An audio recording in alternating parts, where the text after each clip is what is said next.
menyangka bahwa itu semua dapat mengekalkan kebahagiaan, dapat menunjang kehidupan yang langgeng. Ada yang berlomba-lomba mengejar-ngejar harta.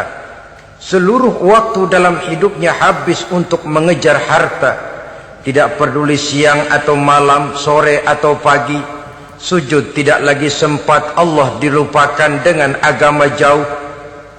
Ada yang berlomba mengejar-ngejar pangkat, jabatan dan kedudukan. Tidak peduli menjilat ke atas, menginjak ke bawah atau menyikut kiri dan kanan. Bahkan teman pun jadi lawan, lawan pun jadi teman. Bukan soal, yang penting pangkat terkejar. Ada yang berlomba memperbanyak kendaraan, sejak dari jet pribadi, pesawat kapal pesiar, sampai kepada mobil-mobil mutakhir. Ada yang berlomba memperbagus rumahnya. Ada yang berlomba memperbanyak istri dan anak-anaknya. Seluruhnya tenggelam di dalam perlombaan yang menurut ukuran mereka akan mendatangkan prestise, kemegahan dan kebanggaan. Allah Subhanahu wa ta'ala menegur, memberikan peringatan dalam surah yang pendek, yaitu surah At-Takatsur. Alhaakumut takatsur hatta zurtumul maqabir, kalla sawfa ta'lamun. Alhaakum ay syagalakum an ta'ati rabbikum. Kamu telah lalai daripada taat kepada Tuhanmu, dan yang menyebabkan kamu lalai itu tidak lain at-takatsur. At-takatsur artinya at-tabahi bi kathrati mata'id dunya. Bermegah-megah dengan memperbanyak kesenangan hidup duniawi. Dengan kata lain, berlomba-lomba mengejar kemegahan duniawi telah menyebabkan kamu lalai daripada mengingat, daripada taat kepada Allah Subhanahu wa ta'ala. Apabila orang cenderung materialistis, seluruh kegiatan hidup dikerahkan untuk berlomba memperbanyak materi. Apa namanya harta benda, apa namanya rumah, apa namanya pangkat dan jabatan. Maka dikala itu seseorang akan sangat mudah lalai daripada taat kepada Allah Subhanahu wa ta'ala. Hilanglah kesadaran bahwa sesungguhnya apapun yang kita miliki dalam kehidupan dunia ini tidak lain hanya barang titipan sementara. Kita cari, kita kejar, tapi setelah kita dapatkan, jangan dia dijadikan tujuan. Jadikanlah dia sebagai alat. Apabila harta benda duniawi sudah dijadikan sebagai tujuan daripada kehidupan, maka sesungguhnya kita sudah terseret dalam satu siklus, satu lingkaran setan yang tidak akan pernah berujung. Sebab manusia dalam berhadapan dengan materi duniawi tidak akan pernah mengenal kata cukup, tidak akan pernah mengenal kata puas, dan tidak akan pernah bertemu dengan titik. Selalu koma, selalu kurang, selalu tidak ada. Saudara kaum muslimin rahimakumullah. Oleh sebab itu agama memberikan kesadaran seluruh yang kita miliki, yang dititipi oleh Allah dalam kehidupan ini berupa materi keduniaan, hakikatnya adalah alat dan bukan sebagai tujuan. Apabila alat sudah kita jadikan tujuan, kita akan terjebak ke dalam satu perlombaan yang justru akan mencelakakan kita sendiri. Inilah yang saya maksud dengan sirkuit celaka. Perlombaan yang hanya membuat kita jerih, payah, keringat bercucuran, tenaga terkuras, tapi tidak akan pernah sampai ke garis finish. Karena memang tidak ada garis finishnya. Betapapun jauhnya satu perlombaan, dia mesti punya garis finish. Tapi kalau sudah at-takatsur, berlomba bermegah-megah diri, maka barangkali tidak akan pernah ada garis finishnya. Kita akan terseret dalam lingkaran setan, berputar di seputar itu tanpa tahu kapan berhenti dan di mana titiknya. Agamalah yang memberikan kesadaran. Alhaakumut takatsur. Bermegah-megahan telah membuat kamu lalai daripada taat kepada Allah Tuhanmu. Semua sadar bahwa kita diciptakan tidak lain adalah untuk mengabdi kepada Allah.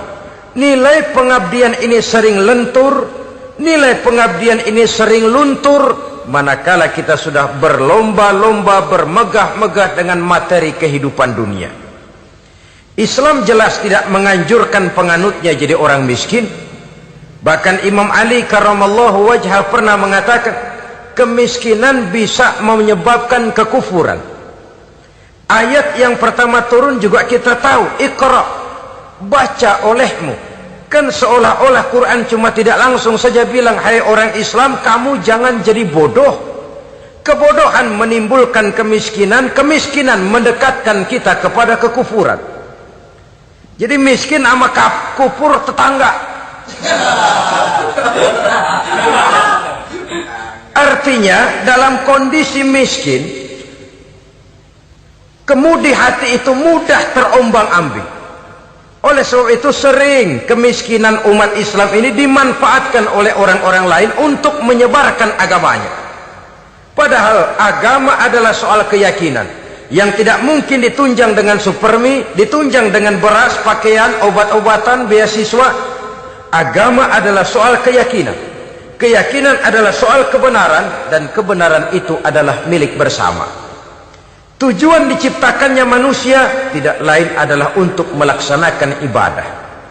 Kalau orang tenggelam dalam perlombaan memperbanyak harta, mempertinggi kedudukan, memperindah segala macam yang sifatnya duniawi, biasanya itu akan membuat dia lalai dari taatnya kepada Allah Azza wa Jalla. Kadang bukan hanya lalai daripada taat, juga sering terjebak kepada maksiat. Karena kalau pola pandang dan tolok ukur sudah benda duniawi semata-mata, sangat tidak mustahil orang lalu terjebak ke dalam prinsip menghalalkan segala cara. Asal sudah tujuan tercapai, cara apapun halal. Akhirat nomor 18. Nah, bukankah memang barangkali kita sejak kecil sudah dilatih untuk materialistis? Umpamanya kita hanya sering dilatih untuk takut kepada yang konkret-konkret saja, takut kepada yang nyata-nyata saja. Seorang ibu kalau menakuti anaknya, aduh nak, kenapa ini kau kerjakan? Kalau bapakmu tahu, waduh, habis kamu.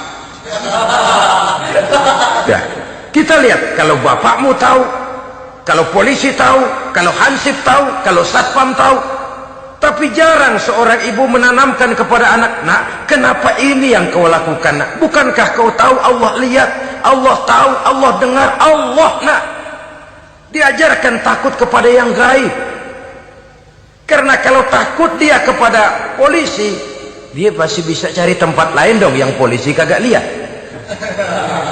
Kalau takut dia kepada satpam, minggir dong ke tempat yang kira-kira satpam nggak lihat.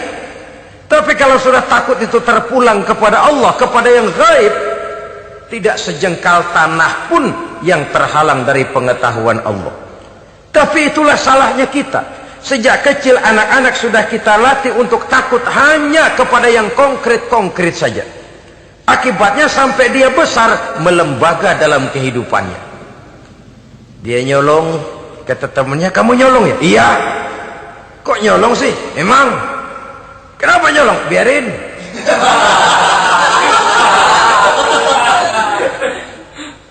Kamu kan tahu Allah lihat? Tahu. Kenapa nyolong juga? Biarin. Asal orang jangan lihat. Kalau Allah mah lihat, dia kagak ribut.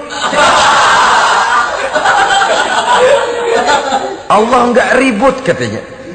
Nah, ini kan satu refleksi yang timbul daripada kenyataan. Jikalau orang hanya dijejali rasa takut kepada yang konkret-konkret saja, kepada yang zohir-zohir saja, yang akan tumbuh lalu mental kucing. Sopan, tenang, kalem, ayem, nggelenggem. Kalau ada orang, sedikit orang meleng, kucing kelihatan watak aslinya. Saudara-saudara kaum muslimin rahimakumullah. Oleh sebab itulah maka agama lewat surah yang kita bicarakan pada pertemuan ini memberikan peringatan. Kala, jangan begitu dong. Kamu boleh mencari dunia, silahkan cari harta yang banyak, cari pangkat yang tinggi, tapi jangan itu membuat kamu lalai daripada taat terhadap Allah Subhanahu wa ta'ala. Jangan karena keinginan mendapat harta yang sebanyak-banyaknya lalu melakukan segala macam cara asal tujuan tercapai. Itu sudah membuat kita lalai. Jangan karena ingin mengejar kedudukan yang tinggi lalu jilat atas injak bawah. Nggak mempan jilat, dukun dipakai.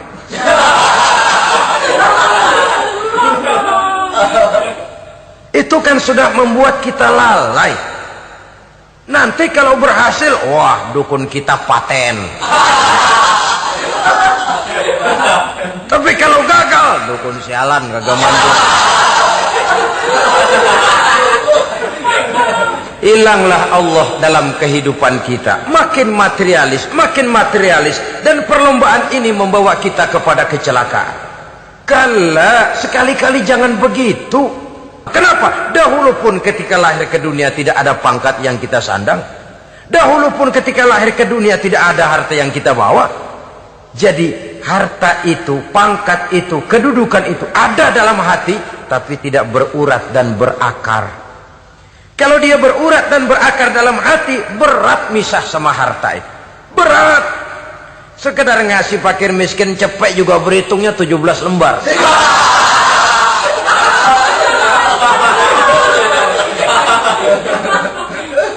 Dengar di kantornya mau ada mutasi, pindah dia dari tempat basah ke tempat kering, baru berita burung udah meriang duluan.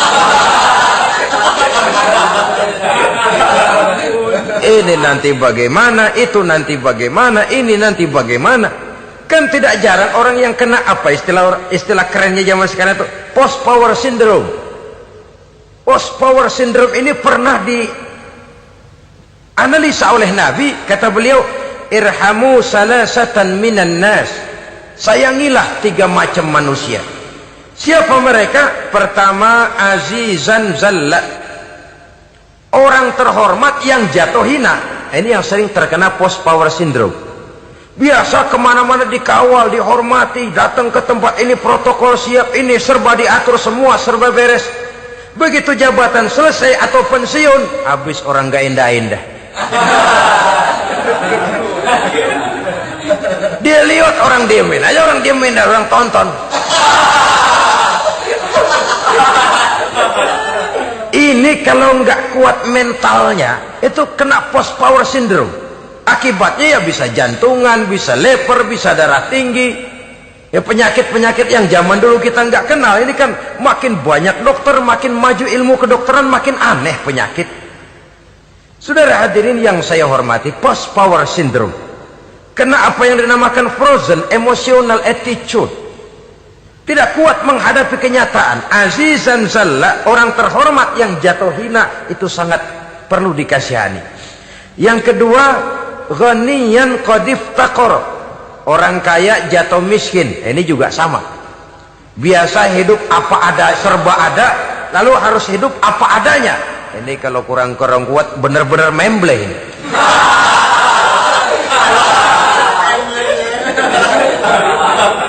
Kalau tidak kuat mentalnya, biasa hidup serba enak, serba nikmat, cuma kerjanya neken cek, main apa itu kredit card, macam-macam fasilitas dipunyai. Tahu-tahu jatuh bangkrut, jatuh miskin.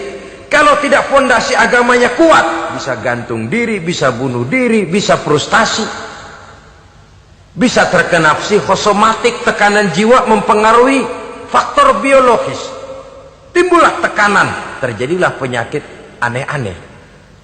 Al-ghaniyan qad iftaqara, orang kaya jatuh miskin, itu perlu dikasihani.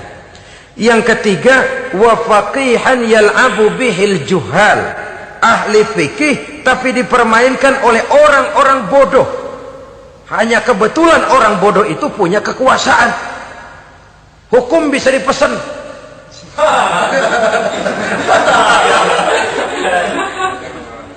Aturannya haram, Ustaz, ada haram dikit aja dah.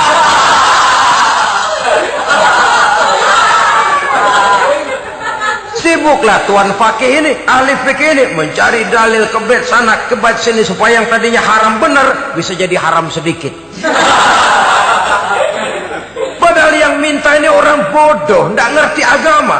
Cuma karena punya kekuasaan dipermainkan oleh orang yang fakih. Orang yang fakih ini dipermainkan. Kasihan orang yang seperti itu. Wa faqihan yal'abu bihil juhal. Ahli fikih tapi dipermainkan oleh orang-orang bodoh. Akibatnya karismanya hilang, wibawanya lenyap. Dia menyangka bahwa dengan mengharam-haram sedikit-sedikit itu dia bisa mendapat keuntungan yang berganda-ganda. Padahal akibatnya itu hanya akan membawa kecelakaan saja. Allah peringatkan benar, kala sekali-kali jangan begitu. Cari uang yang banyak silahkan, ngejar kedudukan yang bagus boleh, bikin rumah yang hebat silahkan, ada kendaraan bagus silahkan, tapi jangan sampai kamu terjebak kepada sirkuit celakai, perlombaan yang tidak ada garis finishnya. Sering dicontohkan orang menghayal, melamun, kamu kenapa enggak mau ibadah? Lah bagaimana mau sembahyang, saya di Jakarta masih ngontrak.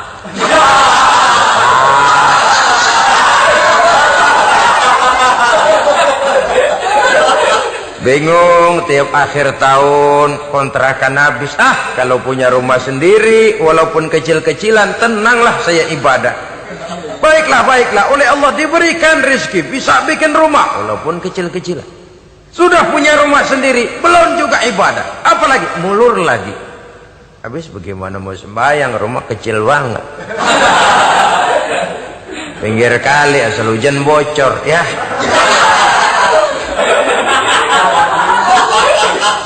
Kalau bisa punya rumah permanen, rajin dah ibadah dah. Iyalah, diberikan rezeki bisa bikin rumah besar, kamarnya banyak, halamannya luas, kendaraan belum ada, perabotan belum lengkap. Sudah ada kendaraan, belum kayak orang-orang. Sudah kayak orang-orang, masih sama dong, kudu di atas. Kapanlah selesainya? Kala, sekali-kali jangan begitu. Jangan kamu mengumpulkan harta bermegah-megah membuat kamu lalai dari taat kepada Tuhanmu. Engkau tinggalkan rukuk dan sujud, engkau jauh dari masjid, engkau kering dari kehidupan beragama. Sebab itulah maka pembangunan fisik material tidak bisa dipisahkan dengan pembangunan mental spiritual. Tidak hanya cuma dalam teori, tapi juga harus dalam praktek. Selalu pembangunan yang hanya mengarah kepada fisik material, jauh dan kering dari agama, hanya akan melahirkan manusia-manusia materialistis yang terjebak di dalam sirkuit celaka, perlombaan yang tidak pernah mengenal garis finish. Sebab itu agama mengajarkan, orang kaya itu siapa sih? Yang banyak duit? Belum tentu. Yang kebunnya di mana-mana ngebelatak? Belum tentu. Yang pabriknya selebar-lebar? Belum tentu. Yang punya segala macam peternakan, dari peternakan gajah sampai peternakan kutu?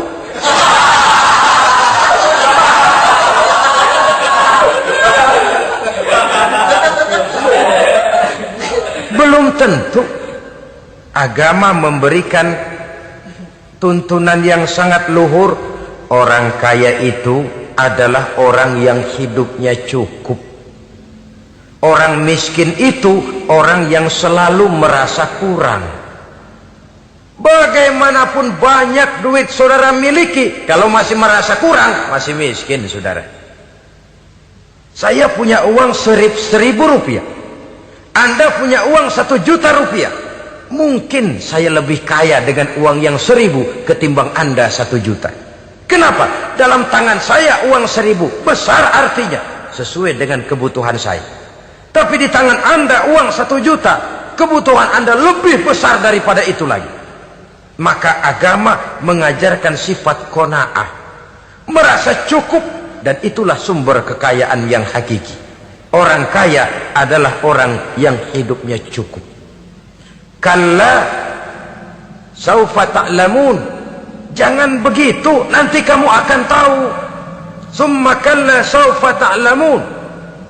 Jangan sekali-kali begitu, suatu saat kamu pasti akan tahu. Kalla law ta'lamuna ilmal yaqin, thumma latarawunnaha 'ainal yaqin, thumma latus'alunna yawma idzin 'anil na'im. Nah, kapan perlombaan ini akan menyadarkan orang biasanya? Hatta zurtumul maqabir. Sampai kamu dekat ke liang kubur. Itu biasanya kalau istilah orang sekarang baru ngeh. Asal sudah napas sampai tenggorokan disambung dengan selang, sudah Senin Kemis dibantu dengan alat picu jantung, gerak gerak gerak gerak, sudah kayak orang mau gergaji kayu. Dikala itu barulah sadar orang biasanya. Dan kesadaran semacam itu kesadaran yang terlambat, kesadaran ala Fir'aun. Fir'aun selagi hidup diajak beriman dan nehi aja.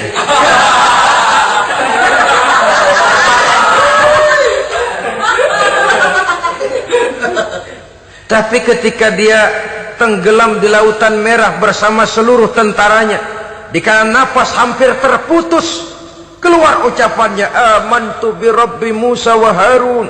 Aduh, kalau begini mah saya juga percaya kepada Tuhannya Musa dan Harun. Saya beriman kepada Allah. Lagi timbul tenggelam mau sekarat baru beriman. Hatta zurtumul maqabir. Kamu telah lalai dari sebab bermegah-megah sampai kamu masuk ke liang kubur, dekat ke liang kubur. Kalimat zurtum di sini menjelaskan bahwa kubur itu tidak selamanya. Zurtum itu dari kalimat zaro ya zuru, berziarah. Orang berziarah kan sebentar. Ke kubur itu sama dengan berziarah kita di situ. Sebentar, tidak akan selamanya, tidak akan kekal dalam kubur. Bahwa kubur itu cuma satu halte dari sekian halte yang harus kita jalani. Hatta zurtumul maqabir ay mutum wa dufintum fil kubur. Sampai kamu mati, dikubumikan dalam kubur, barulah kamu sadar bahwa perlombaan itu hanya sia-sia. Bahwa perlombaan itu tidak akan pernah mengenal garis finish. Bahwa perlombaan itu akan membuat kamu celaka. Begitulah umumnya kebanyakan orang yang terjebak ke dalam paham materialis, baru menyadari kesalahan langkahnya pada saat napas sudah sampai di tenggorokan. Ternyata uangnya yang miliaran rupiah tidak sanggup menyambung nafasnya. Ternyata kendaraan yang serba mewah berkilat tidak sanggup meneruskan kehidupannya. Ternyata pangkat jabatannya yang tinggi yang membuat dia menyebabkan temannya jadi lawan-lawannya jadi teman, tidak akan sanggup menghentikan sang malaikat maut. Kalau keadaan sudah begitu, baru sadarlah kita terlambat. Karena saat seperti itu akan dihadapi oleh setiap orang. Kala, jangan begitu. Sadarlah kamu bahwa kalau sudah dekat ke liang kubur kamu baru insaf, itu terlambat. Sebelum nafas sampai di tenggorokan, pintu tobat masih selalu terbuka. Tapi manakala nafas sudah sampai di tenggorokan, tertutuplah pintu tobat untuk orang yang bersangkutan. Oleh sebab itu, perlombaan dengan bermegah-megah terhadap materi duniawi, tolok ukur dan pandangan hidup yang terbatas kepada wujud benda semata-mata, memang sering menyebabkan orang lalai, sering menyebabkan orang lupa diri, tidak sadar tentang hakikat yang terpenting dari kehidupan ini, yaitu tentang dari mana dia datang, di mana dia sekarang, dan kemana dia akan pulang. Sungguh, ilmu pengetahuan tidak akan pernah mampu menjawab persoalan ini. Sungguh, filsafat juga tidak berdaya menghadapi pertanyaan seperti ini. Hanya agama yang mampu memberikan kepastian batin tentang hakikat dari mana kita datang, di mana kita sekarang, dan kemana kita akan pulang. Makin kita renungi pertanyaan ini, makin kita menemukan diri sendiri. Dan makin kita menemukan mengenal diri sendiri, kita akan semakin mengenal Allah Subhanahu wa ta'ala. Semakin kita mengenal Allah, maka akan semakin terpanggil kita untuk dekat dengannya, mentaati segala perintahnya, dan berupaya menjauhi segala yang dilarangnya. Dengan demikian selamatlah kita dari satu perlombaan yang hanya akan menyeret kita kepada menghalalkan segala cara, jauh dari agama, jauh dari Allah, bahkan jauh dari sesama manusia. Karena umumnya perlombaan seperti ini akan cenderung melahirkan manusia yang egois. Muslimin rahimakumullah. Lebih jauh, mari kita mengikuti peringatan Allah dalam surah Al-Munafiqun ayat 9. Di sini Allah Subhanahu wa taala mengingatkan, A'udzu billahi minasy syaithanir rajim.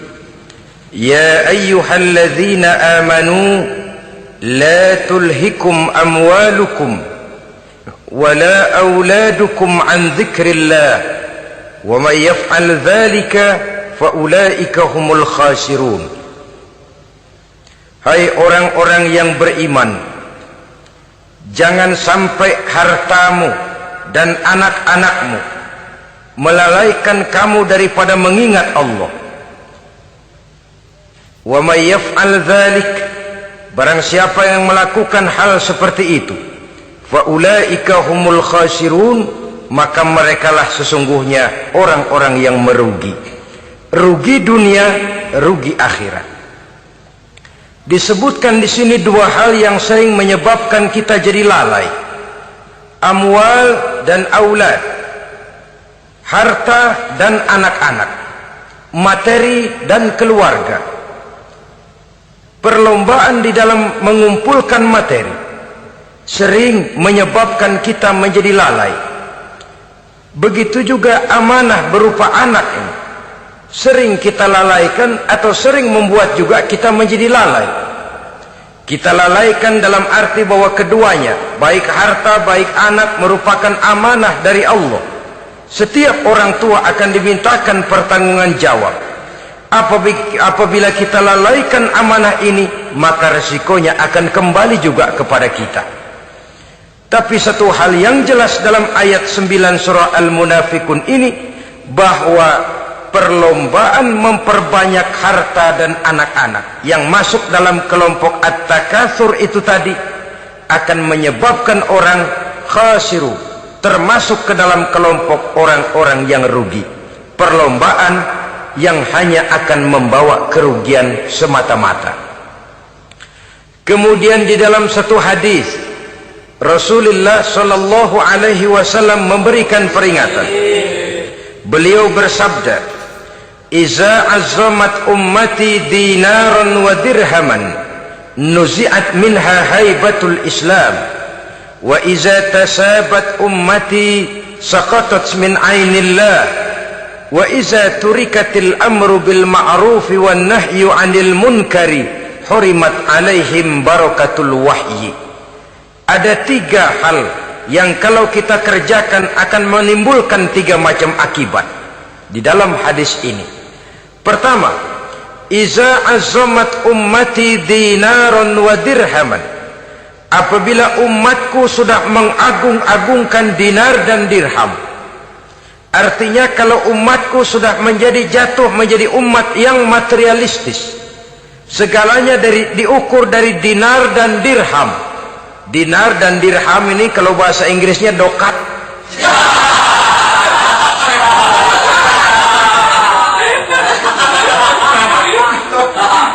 Segalanya diukur dari segi dinar dan dirham saja. Nuzi'at minha haibatul Islam, akan dicabutlah kehebatan Islam dari mereka. Memang ada kalanya kita berkata bahwa tanpa uang kita tidak bisa berbuat apa-apa. Tapi kalau itu dijadikan landasan dari segala sesuatu, itu yang dijadikan ukuran, itu yang dijadikan tujuan, kita hakikatnya sudah gagal sebelum melangkah. Apapun saja profesi kita, apabila sudah menjadi pendewa dinar dan dirham, akan hilanglah kehebatan Islam, akan dicabut kehebatan Islam itu. Umat Islam bisa dibeli, ulama bisa dikontrak, kiai bisa dicarter, Saudara hadirin ma'asyiral muslimin rahimakumullah, apabila umatku sudah membesar-besarkan dinar dan dirham, bermegah-megah dengan itu, berlomba-lomba memperbanyak itu yang menjadi tujuan dan tolok ukur dari segala kegiatan, nuzi'at minha haibatul Islam, akan dicabutlah kehebatan Islam, hilang itu wibawa. Walaupun dia bernama umat mayoritas dalam jumlah, tetapi dia minoritas dalam peranan, mayoritas dalam bilangan, tapi minoritas dalam percaturan kegiatan hidup ini. Kita ingat di zaman pengembangan Islam di masa Rasulullah sallallahu alaihi wasallam, mereka berlomba-lomba mengorbankan dinar dan dirhamnya untuk kepentingan agama, bukan mengorbankan kepentingan agama untuk mencari dinar dan dirham. Kita di zaman sekarang sering terjadi penjungkiran nilai, terbalik yang kita amalkan. Nabi Ibrahim mengorbankan putranya Ismail untuk kepentingan agama. Kita sering sekarang ini mengorbankan kepentingan agama untuk anak-anak kita. Dulu anaknya yang dikorbankan buat agama, sekarang agamanya dikorbankan buat anak. Dulu dinar dan dirham dibelanjakan untuk menopang agama, sekarang agama dijadikan alat untuk mencari dinar dan dirham. Saudara-saudara kaum muslimin rahimakumullah, memang apabila dinar dan dirham digunakan untuk penyangga perjuangan, itulah idealnya. Saya katakan tadi, dinar, dirham, uang, dunia cuma sekedar alat, bukan sekedar tujuan. Kita memerlukan alat ini. Membangun pesantren tidak cukup dengan semangat, membangun rumah sakit Islam tidak cukup dengan pidato, membangun masjid tidak cukup dengan semangat menggebu-gebu. Kita perlu semen, kita perlu pasir, kita perlu batu kali, kita perlu besi, dan itu semua beli. Tidak turun dari langit seperti turunnya embun di waktu pagi. Tidak mungkin rumah sakit Islam muncul ke permukaan hanya dengan sim salabim abracadabra.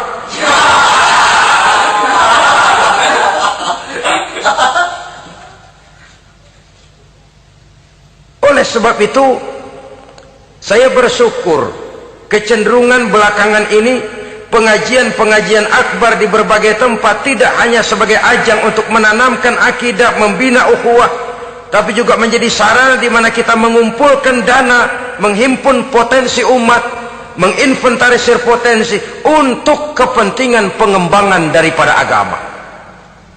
Meskipun ada satu dua orang yang salah paham tentang ini, sampai kemudian saya mendapat satu merek yang cukup tidak enak untuk didengar, mengkomersilkan pengajian katanya, karena memang ada pengajian yang menggunakan sistem karcis, sebenarnya juga tidak etis. Undangan berikut infak yang seluruh hasilnya digunakan buat kepentingan agama, apakah itu rumah sakit, apakah itu madrasah, apakah itu masjid, dan satu sen pun saya tidak menuntut bagian dari itu. Saya malah berprinsip sepanjang saya masih laku untuk dijual dan itu memang buat kepentingan agama, persilahkan jual saja, asal buat masjid, pesantren, madrasah, rumah sakit Islam, kegiatan syiar dan dakwah, silakan. Tapi kalau sudah dijual buat kepentingan pribadi, memperkaya diri sendiri, tentunya dunia akhirat sulit untuk ridho kepada tingkah laku yang semacam itu. Kita memerlukan dana, umat di daerah membangun memerlukan dana, dan dana itu tidak hanya datang begitu saja. Kita bersyukur bahwa untuk menghadiri pengajian sekarang ini orang mau mengeluarkan uang, mau memberikan infak dengan ikhlas, tidak dengan keterpaksaan. Kenapa tidak? Sehingga ini lalu diinventarisir untuk kepentingan pembangunan agama. Ratusan juta rupiah terkumpul dari pengajian-pengajian rutin ini, pengajian-pengajian akbar ini. Puluhan masjid terbantu, rumah sakit Islam terbantu, musola selesai.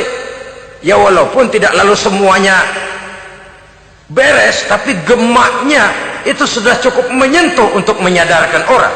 bahwa harta baru kekal kalau dia sudah dibelanjakan di jalan Allah. Nah, yang celaka kalau dinar dan dirham itu yang dijadikan tujuan. Mengadakan pengajian semata-mata untuk cari uang, uangnya buat kantongnya dewe. Itu yang membuat dicabutnya kehebatan Islam itu. Segalanya diukur dari sudut itu. Sehingga ketika seseorang datang bertanya tentang hal-hal yang berkaitan dengan ini, maka hal semacam ini sesungguhnya satu nikmat yang perlu kita syukuri sepanjang menginventarisir potensi umat benar-benar digunakan buat kepentingan daripada agama kita. Jadi peringatan tegas dari Nabi ini, iza azamat ummati dinaron wa dirhaman nuzi'at minha haibatul Islam. Apabila umatku sudah mengagung-agungkan dinar dan dirham, maka akan dicabutlah kehebatan Islam dari tengah-tengah mereka. Remeh saja orang memandang kita, enteng saja orang memandang kita. Satu. Yang kedua, patuhlah mereka dalam pandangan Allah. Kalau sesama umat ini sudah saling menjelekkan, apakah yang menjelekkan itu lebih bagus dari yang dijelekkan di hadapan Allah? Dua-duanya sama rendahnya. Pribadi saya mungkin puas kalau saya bisa menghantam saudara di depan umum, menjelek-jelekkan nama saudara. Tapi lebih baikkah saya dalam pandangan Allah? Sama rendahnya dengan orang yang saya jelekkan. Itu pun kalau yang dijelekkan benar-benar jelek. Kalau cuma sekedar fitnah, wah, lebih celaka lagi nasib si orang itu tadi. Ini artinya menyadarkan kita bahwa umat ini sudah diikat dengan akidah. Beraneka ragam kita, tapi harus ada kebersamaan. Berbeda kita, tapi harus satu. Sebagai satu ummatan wahidah, satu umat yang satu. Oleh sebab itu, persamaannya lah yang harus kita angkat ke permukaan, bukan perbedaannya yang kita perbesar. Sudah datang waktunya umat Islam bangun dari tidurnya, jangan lagi dibuai oleh irama mayoritas. Sudah lewat masanya kita bertengkar karena persoalan-persoalan kecil yang tidak prinsip. Sudah datang waktunya umat Islam bersatu, menyusun saf yang lebih lurus, oleh karena ia dihadapkan kepada tantangan-tantangan yang tidak semakin ringan. Kalau kita bertengkar dengan kita, kalau kita saling mencaci sesama kita, bukankah Yahudi tepuk tangan? Bukankah Nasrani menari-nari? Bukankah pihak ketiga akan menangguk di air keruh? Dan kerugian akan terpulang kepada kita semua. Tapi inilah realita, bahwa yang kita hadapi ini sesungguhnya musuh kita di luar kita, bukan di dalam kita. Apakah itu kemiskinan, kebodohan, maksiat, munkarat, ketidakadilan, kezaliman, kesewenang-wenangan, dan lain sebagainya. Yang musuh jadikan musuh, yang teman mari kita rangkul. Jangan terbalik, teman dimusuhi, musuh malah dirangkul. Maka berpesta poralah musuh-musuh Islam ini. Saudara-saudara kaum muslimin rahimakumullah, Nabi memperingatkan dengan tegas, wa iza tasabat ummati saqatat min ainillah. Jikalau umatku sudah saling mencaci maki, sudah saling berbantah-bantahan, jatuhlah mereka dalam pandangan Allah. Satu ayat menjelaskan, jangan sebagian kamu meremehkan, yaskhar, mengecilkan, menganggap enteng orang lain. Boleh jadi yang dihina, diremehkan, dianggap enteng itu nilainya lebih bagus daripada yang menganggap enteng. Dalam hakikat segala sesuatu itu cuma kembali kepada Allah. Di sanalah penilaian finalnya. Manusia hanya melihat yang zahir. Makin banyak harapan hidup ini kita gantungkan kepada manusia, makin banyak kita harus bersiap untuk kecewa. Saudara-saudara kaum muslimin rahimakumullah.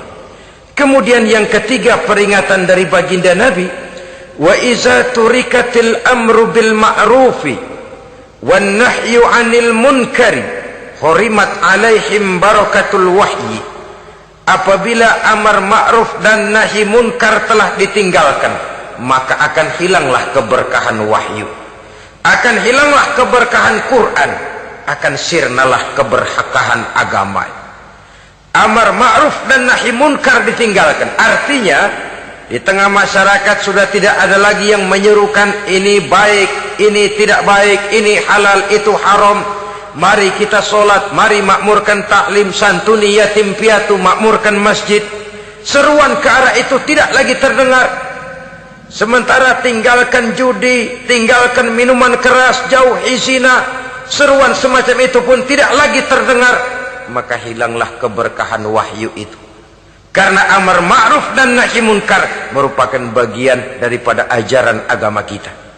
Menjadi sponsor dari segala macam kebajikan dan menjadi penghalang daripada segala macam kemunkaran sesuai dengan batas kemampuan yang kita miliki masing-masing. Nah, saya kembali kepada persoalan pokok di awal pembicaraan tadi. Bagaimana jalan keluarnya? Jalan keluarnya tidak lain adalah upaya. Bagaimana kegiatan yang sifatnya fisik material ini diimbangi dengan kegiatan yang bersifat mental spiritual. Upaya menghidupkan majelis-majelis taklim, upaya memakmurkan masjid-masjid sebagai laboratorium rohani untuk mewujudkan keseimbangan dalam pola pikir yang akan berlanjut dalam gerak hidup yang kemudian akan tertuang dalam segala perbuatan manusia. Apabila sudah terwujud kepincangan dalam pola pikir, akan pincanglah caranya bertindak dan berbuat, akan pincanglah pandangan hidupnya, akan pincanglah orientasinya di dalam kehidupan ini. Oleh karena itu, Islam dalam berbagai aspek kehidupan mengajarkan sistem keseimbangan. Mencari harta boleh, tapi tidak boleh keluar dalam kerangka fastabiqul khairat. Berlomba-lomba silahkan, tapi untuk kebaikan, bukan untuk bermegah-megah, bukan untuk menumbuhkan gengsi, bukan untuk meninggikan prestise dan harga diri, tapi fastabiqul khairat, berlomba-lomba di dalam mengejar kebajikan, di dalam menyebarkan kebaikan. Bukan sekedar berlomba-lomba, tapi tolong menolong, bantu membantu. Ta'awanu 'alal birri wat taqwa wala ta'awanu 'alal ismi wal udwan. Bertolong-tolonganlah kamu di dalam kebaikan dan takwa, jangan bertolong-tolongan di dalam perbuatan dosa dan permusuhan. Kerjasama di dalam kebaikan, kerjasama di dalam ketakwaan. Ada satu contoh yang menarik bahwa umat Islam di dalam ia menjalin kebersamaan itu harus seperti orang main sepak bola. Saudara lihat, orang main sepak bola, kalau pertandingan belum dimulai, silahkan kumpul di luar lapangan, atur strategi yang baik. Tapi kalau pertandingan sudah dimulai, turun ke lapangan hijau, jangan kumpul terus. Masa ada sepak bola gotong royong, groyok ke sana, groyok ke sini, ya kalah terus. Harus ada yang jadi penyerang tengah, kan begitu toh sepak bola. Harus ada yang jadi kiri luar, kanan dalam, striker, back, penjaga gawang. Yang penting kerjasama, teamwork. Lalu mampu menciptakan operan-operan. Yang jadi back jangan ngiri sama yang jadi penyerang tengah. Jangan hasut, sebab bagaimanapun juga andai kata si penyerang tengah berhasil menjaringkan bola ke gawang lawan, kan kemenangan bukan kemenangan satu orang, kemenangan satu kesebelasan, kemenangan satu tim. Ini yang sering terjadi, back ngiri sama penjaga gawang, lalu penjaga gawang ngiri sama penyerang tengah, penyerang tengah ngiri sama kiri luar. Ya kapan mau menggolkan ke gawang lawan? Kita ini satu kesebelasan, posisi boleh berbeda. Umat Islam itu harus ada yang jadi camat, lurah, bupati, gubernur, menteri, jadi jenderal, jadi konglomerat, jadi pengusaha, jadi teknokrat. Yang penting kerjasama, teamwork, mampu menciptakan operan-operan yang akurat. Diego Armando Maradona, enggak pakai dia, enggak. Itu katanya maha bintang, gagah, hebat, bintang lapangan hijau. Kapan Maradona hebat? kalau ditunjang oleh 10 temannya yang lain merupakan satu kesebelasan. Bagaimanapun hebatnya Diego Armando Maradona, kalau dia sendirian lawan satu kesebelasan, remek.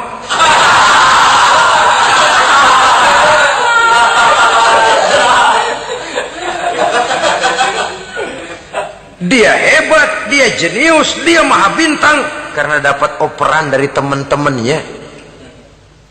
Bukan jegalan, operan.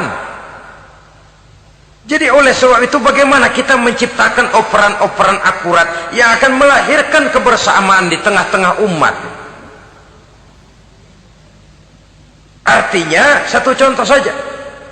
Misalnya seorang pengusaha besar, oleh karena kesibukannya di dunia bisnis, tidak perlu jadi ketua pembangunan musola. Tapi kalau ada musola belum selesai, operan. Operannya itu yang penting. Apa yang dioper itu? Semen, apa batu kali, apa besi? Yang penting operan.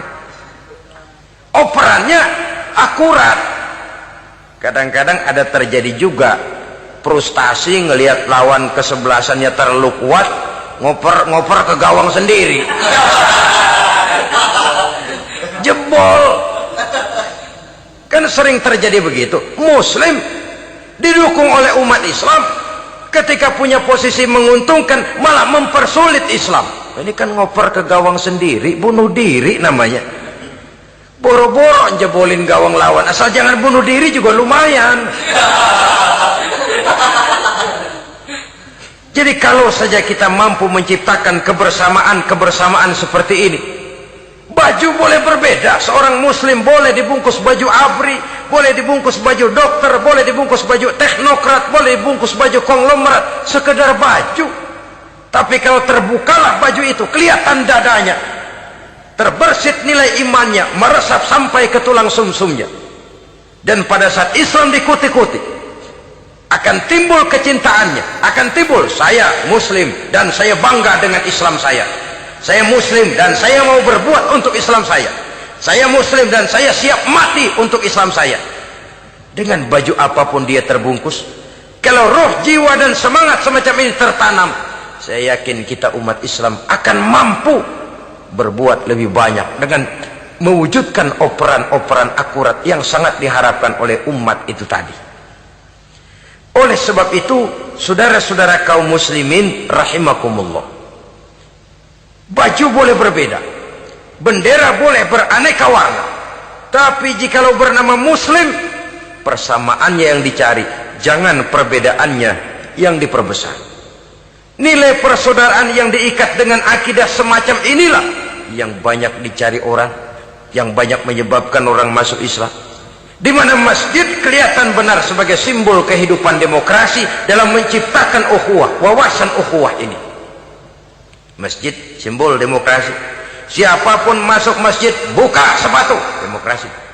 Siapapun orangnya, tidak peduli merek apapun sepatunya. Apa itu keluaran Cibaduyut Bandung?